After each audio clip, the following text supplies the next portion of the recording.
Okay, so what we're going to be doing next is sewing a button onto our fabric.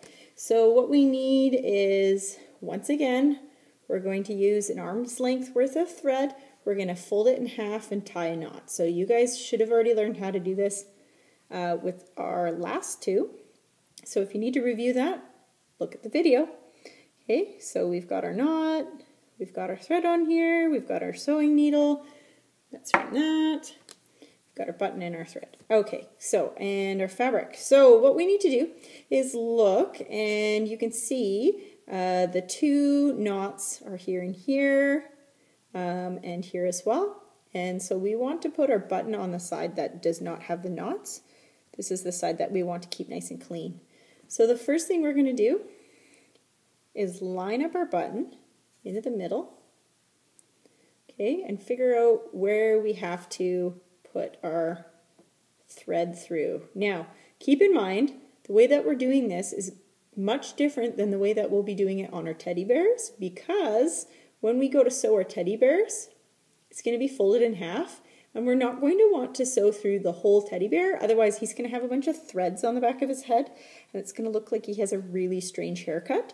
So I will show you guys how to do that afterwards. For now, we're just basic button here.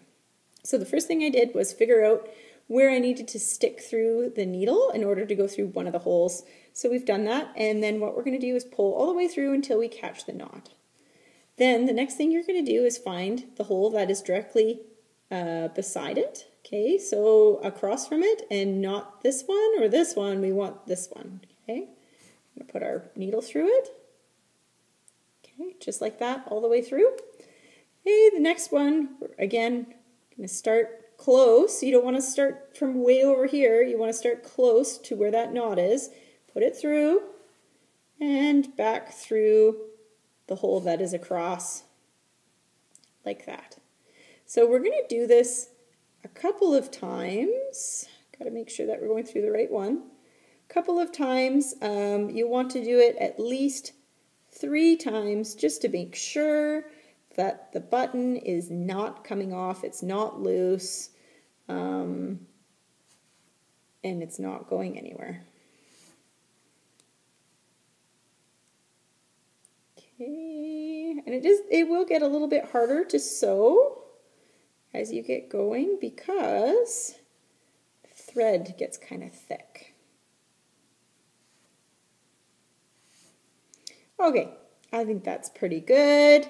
I can even count the thread. I see 1, 2, 3 on each side. So the next part, what we're going to do once I've done that and it's on there and I can feel the button is not moving anywhere, it's on there, I'm going to flip it over and then I'm going to do a similar knot to what I did before. But first, I'm going to get rid of all these extra little threads. Now, be careful, do not cut this thread. You need this thread to finish.